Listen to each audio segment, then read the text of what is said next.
1 Min Agio, Diddy admits after clip. Showing Diddy entering Kim Porter's room before her death exposed. Shocking allegations and court revelations. Now, for those who may not know, Kim Porter is Diddy's ex-girlfriend and the mother of his 3 children. Their relationship lasted from 1994 to 2007, with some on-again, off-again moments. Kim Porter's official cause of death in 2018 was ruled as lobar pneumonia, natural causes declared by the Los Angeles County Coroner in January 2019. But those close to her always had doubts. She was vibrant in good health and actively celebrating her son, Quincy's Netflix Christmas special, just days before she died. Her ex-husband Al B. Sure, and even Diddy's former bodyguard Gene Deal questioned the suddenness and circumstances. Deal alleged the investigation was rushed and Porter's access to help strangely absent.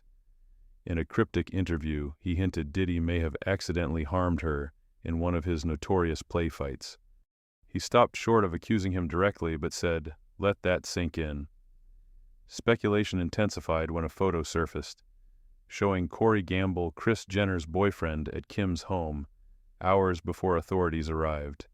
Social media erupted. Was Gamble a fixer? Was this part of a larger Hollywood cover-up? Meanwhile, Porter's children publicly maintained their mother died naturally. In 2024, they denied all allegations of foul play and dismissed rumors of a tell-all book. Yet that same year, a book titled Kim's Lost Words emerged. Published under the pseudonym Jamal T. Millwood, the manuscript claimed to be based on Porter's diary and detailed explosive allegations, abuse, surveillance, and tapes stored in Diddy's vault. Chris Todd, the man behind the book, claimed, "If I released the tapes, the world would shut down." Mark Curry, a former Bad Boy Records artist, added fuel to the fire, alleging Diddy once broke Porter's nose. They covered it up as a slip and fall. Curry also alleged Diddy wiretapped Kim's phone, a chilling detail that hinted at control and obsession. The alleged tapes, some reportedly involving underage celebrities, were said to be hidden by Porter for her protection.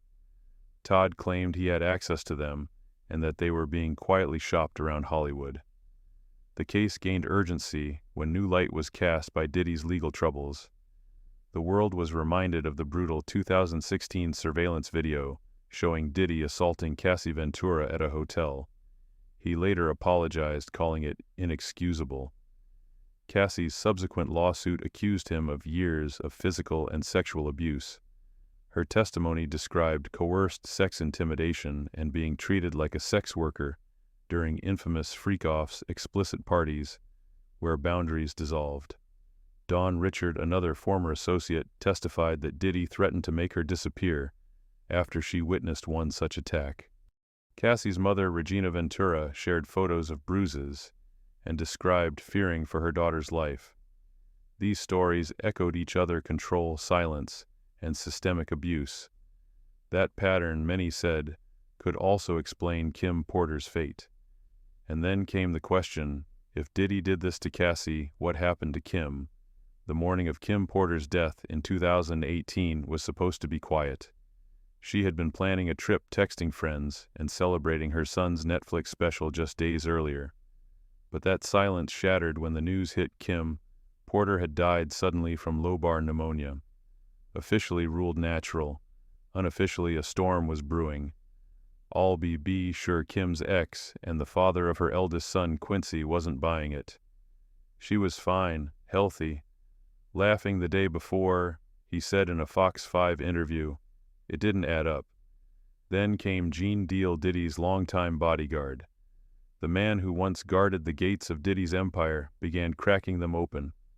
Deal said the investigation into Porter's death was rushed. No proper autopsy, no family calls. How you order a gold casket 2 months before someone dies, he asked, visibly shaken. Then more chillingly, that pillow fighting he always does. He probably smothered her. The words hit like a freight train. Whispers of foul play became roars when Deal dropped another bombshell: surveillance cameras in the house had been wiped. her laptop and phone gone, and there was someone else reportedly at the house that morning. Corey Gamble. Yes, Kris Jenner's boyfriend.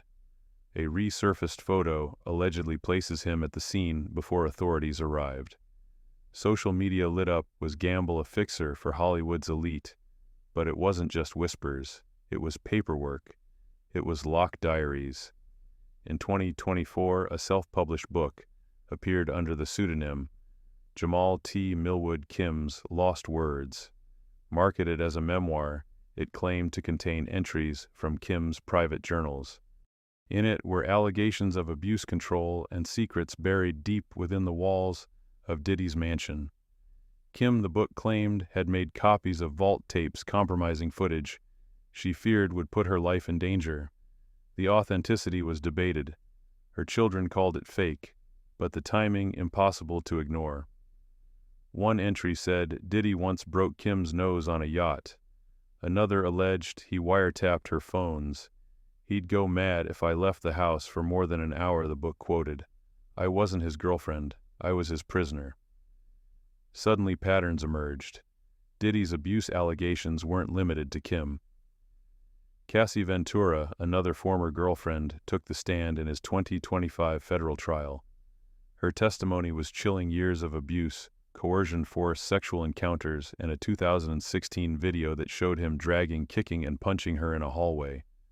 The video, released by CNN, made headlines. It was undeniable. Diddy apologized, calling it inexcusable. But for many it was too little too late. Cassie testified about freak-offs, parties that blurred lines of consent. I felt like a sex worker, she said under oath, a statement struck from the record but burned into public memory. That's when the speculation grew louder. If he did this to Cassie, what did Kim Porter endure? Mark Curry, a former bad boy artist, publicly alleged that Diddy had indeed broken Kim's nose and tried to cover it up. They said she fell, he recalled bitterly. She didn't fall, she was hit. Then came claims from Cassie's mother, Regina Ventura. She submitted photos of bruises on Cassie's body taken Christmas Eve 2011. More fuel, more smoke, and more flames. Lawyer Ariel Mitchell claimed she'd seen tapes, not just Diddy celebrities. If I leaked them, she said, Hollywood would shut down. Some featured minors. Some, she claimed, were linked to Kim, others Cassie. The most damning tapes, supposedly recorded inside Diddy's home vault tapes, that Kim had seen and copied. According to the memoir, she kept one in a safety deposit box in case something happened. In 2024, Homeland Security raided Diddy's properties: Miami, LA, Manhattan. Over 90 agents swept through mansions. They found scratched-off AR-15s, burner phones, lingerie, and coded ledgers listing substances, names, and flight destinations. Cassie's testimony aligned with what agents found. Don't forget, the burner one message read. She saw the camera light last time. By now, this wasn't tabloid gossip. This was federal prosecution. Kim's death, long buried beneath sanitized headlines, was unearthed and examined under the searing light of legal scrutiny.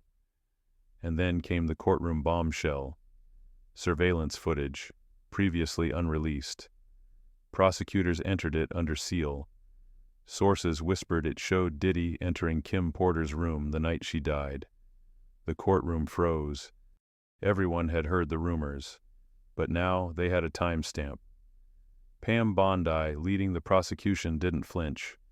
You will see evidence, she said, that her death wasn't an isolated event, but part of a much larger pattern. And just like that, a death once ruled natural had become the linchpin in a federal racketeering trial. As Diddy's trial escalated, so did the pressure on the system itself. The headlines focused on the celebrities involved, the salacious parties, the settlements. But beneath all that, prosecutors were building something far more dangerous to Diddy than just public opinion. A case rooted in logistics, money flow, and documentation. Pam Bondi knew how this had to go. If you wanted to bring down a kingpin, you didn't just point fingers. You followed the paper trail. That's where the ledgers came in. FBI agent Kash Patel returned to the stand this time with physical evidence. 3 black leather-bound books retrieved during the March 2024 raids on Diddy's properties. Each book was marked by date and location, Miami, Los Angeles, New York, and each one contained names, aliases, dollar amounts, dates, flight logs, and room assignments. These are not journals, Kash told the jury. These are operational documents. He flipped open one entry dated February 9, 2020. Freakoff prep, 4 incoming. Barbie from Atlanta. Payment $10,000. NDA signed.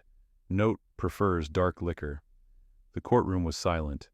Barbie, Pam clarified, is a known alias for a woman who has since come forward under seal. From there, Kash explained the system initials matched to flights booked via third-party shell companies. Locations were often disguised. Surveillance cameras were placed in private bedrooms. Recordings were stored on encrypted drives hidden behind artwork. A forensic analyst took the stand next. She walked through text messages recovered from iPhones stored inside luxury Balenciaga boots found in Diddy's Miami walk-in closet. One text dated December 12, 2018 read, "Don't forget, mask the numbers on the Benz. We're moving tonight." Another, "The twins are in. Cameras off by 10. Pam let the texts speak for themselves. Then came Exhibit 74, a map of flight patterns using Diddy's Gulfstream jet between 2016 and 2022. Some destinations were routine: Vegas, Miami, New York. But others raised alarms: Tulum, St. Thomas, Zurich, Jakarta.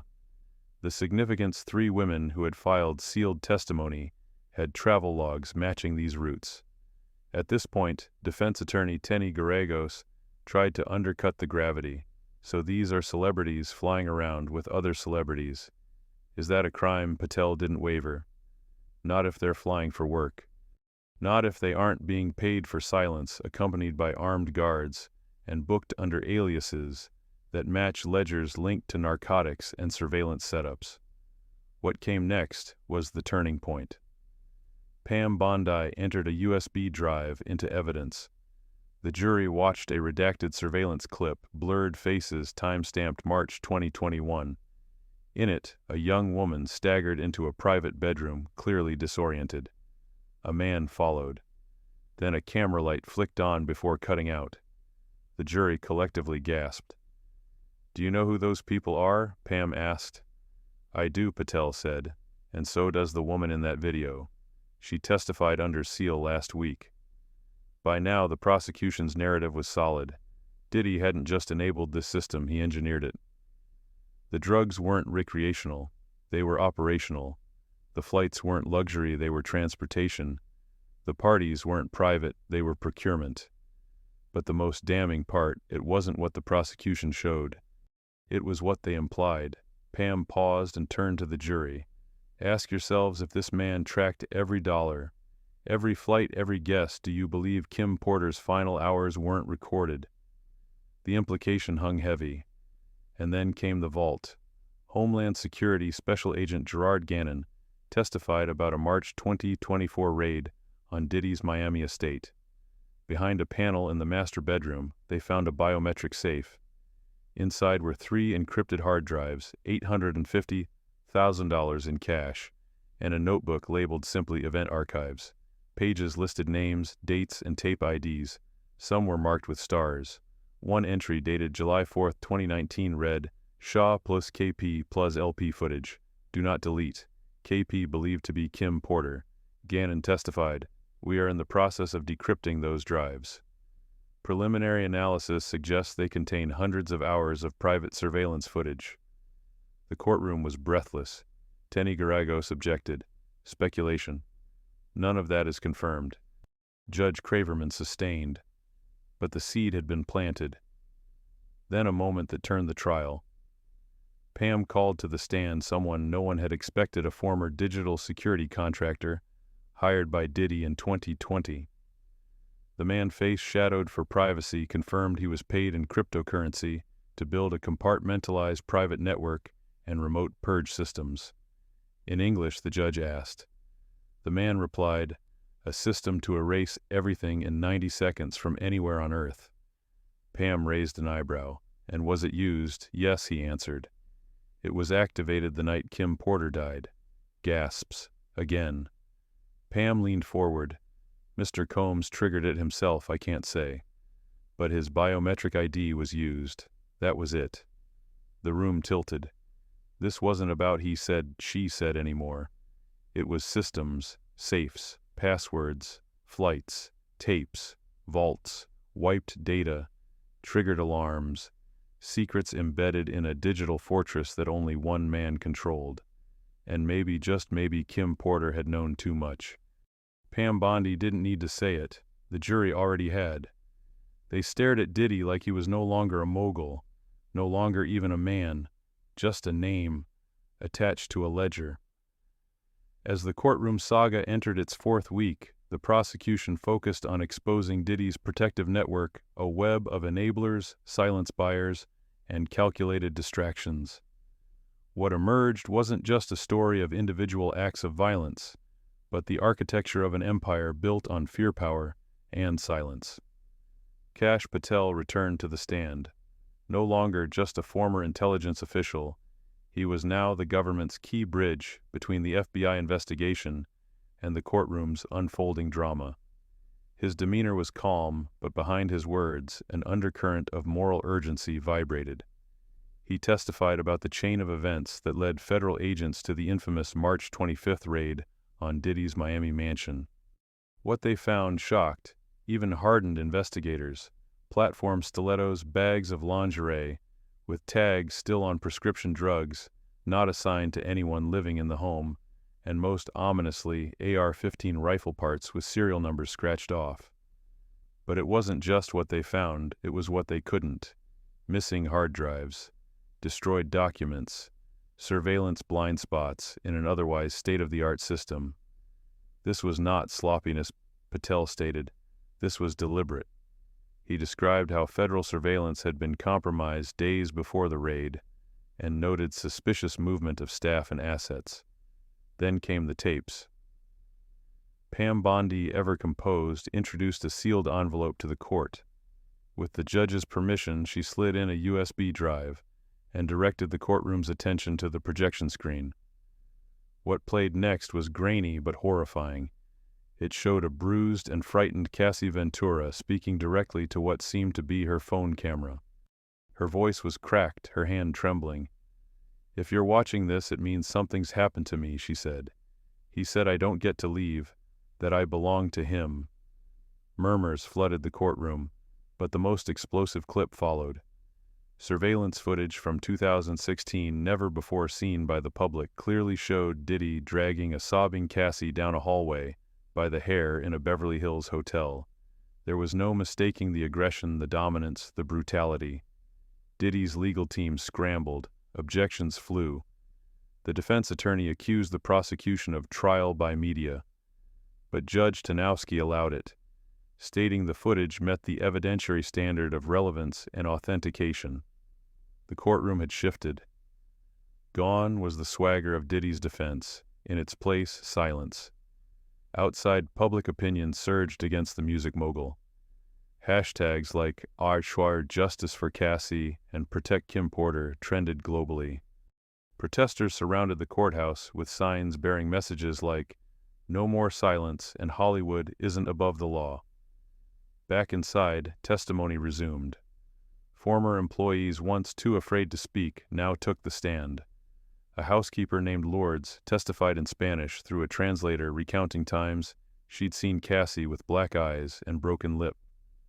Another assistant said she was paid hush money after walking in on a disturbing scene involving Diddy and an unconscious woman.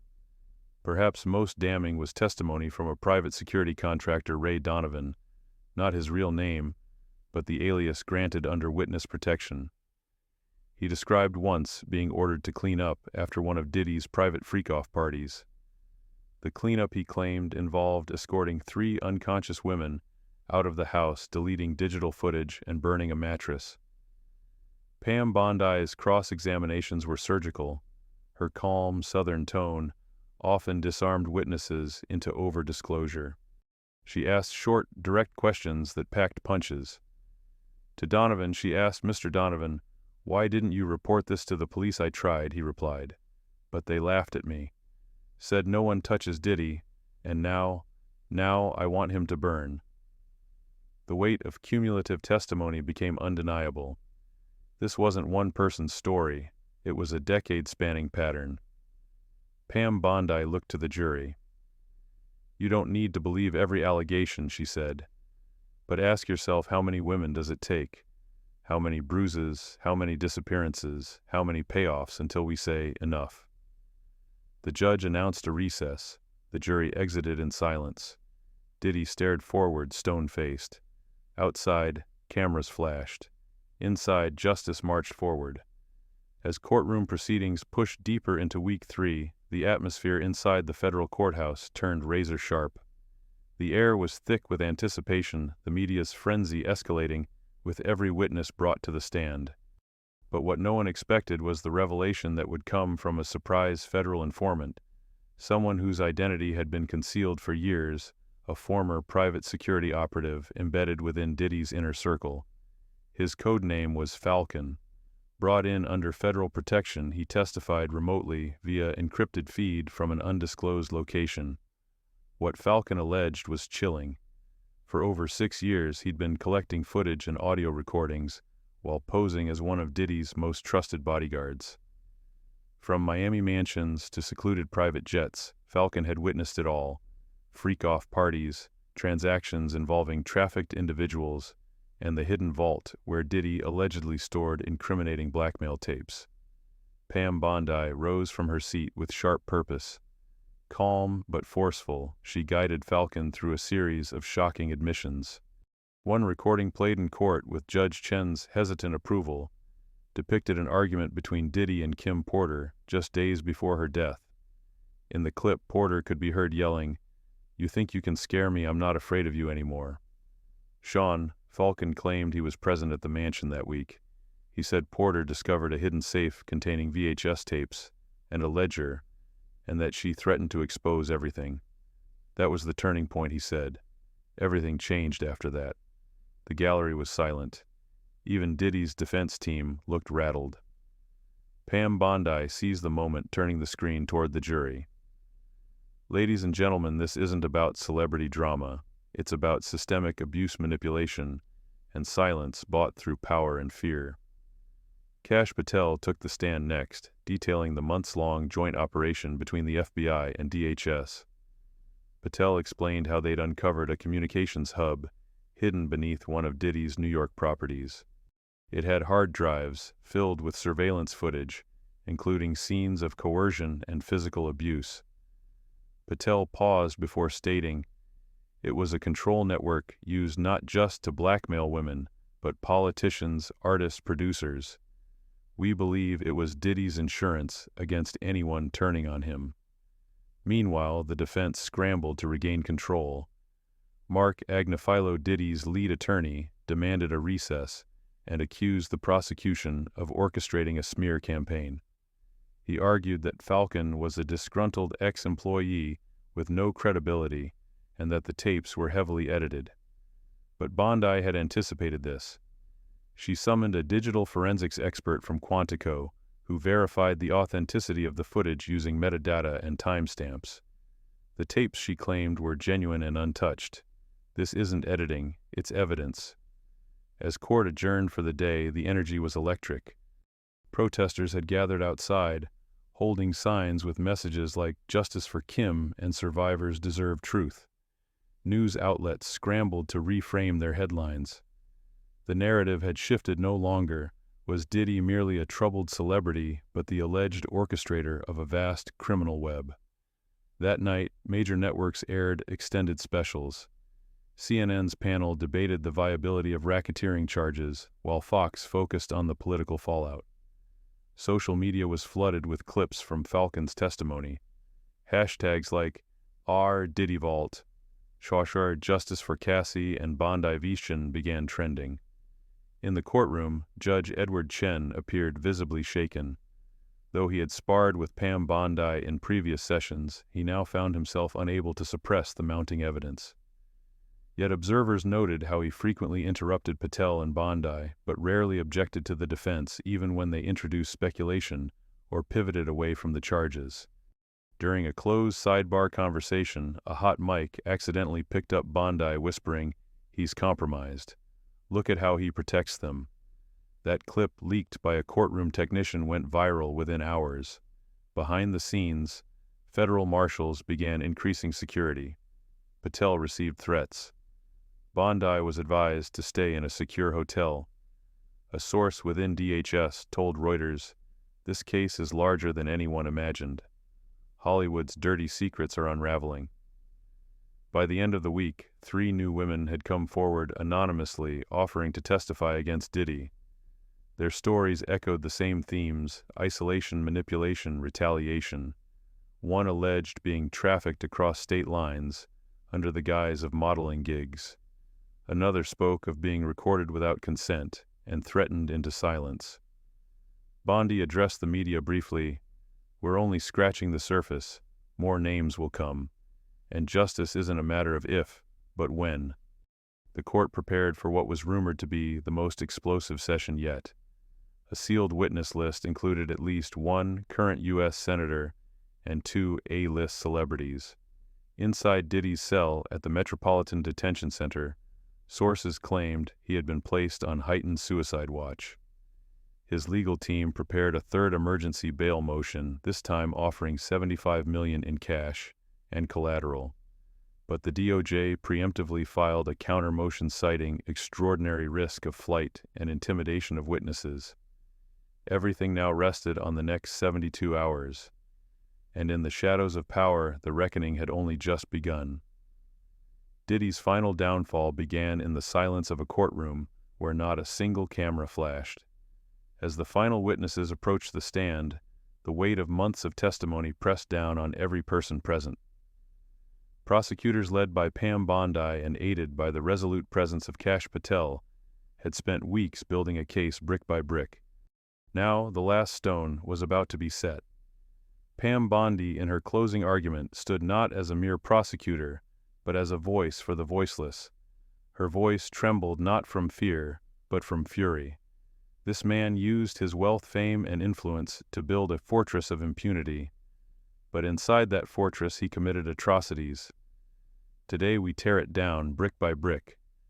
As Bondi spoke, images of bruises, transcripts of texts, and audio clips from sealed tapes played on screens in the courtroom. Each one was more damning than the last. Surveillance footage of the 2016 hotel assault. Cassie Ventura's trembling voice recounting her escape. The chilling silence from Kim Porter's phone the night she died. The jury watched. The nation held its breath. Then came the defense's final desperate play. Diddy's attorney, Mark Agnifilo, painted a picture of a complicated man caught in consensual toxicity. Is Mr. Combs a flawed man? Yes, but that does not make him a criminal, he argued. But the evidence dwarfed any moral gray area. Too many patterns, too many victims, too much pain. Closing arguments ended. The jury retired. For 3 days, the court remained frozen in limbo. Outside, protesters and press swarmed. Inside, the gallery remained half empty, as if the air itself feared exhaling. Then came the moment. "All rise," the bailiff announced. The jury filed in. The foreperson handed the verdict slip to the judge. And in a moment that would echo through headlines for decades, Judge Robin Tanowski read the words, "Guilty on all counts." Pam Bondi's face didn't flinch.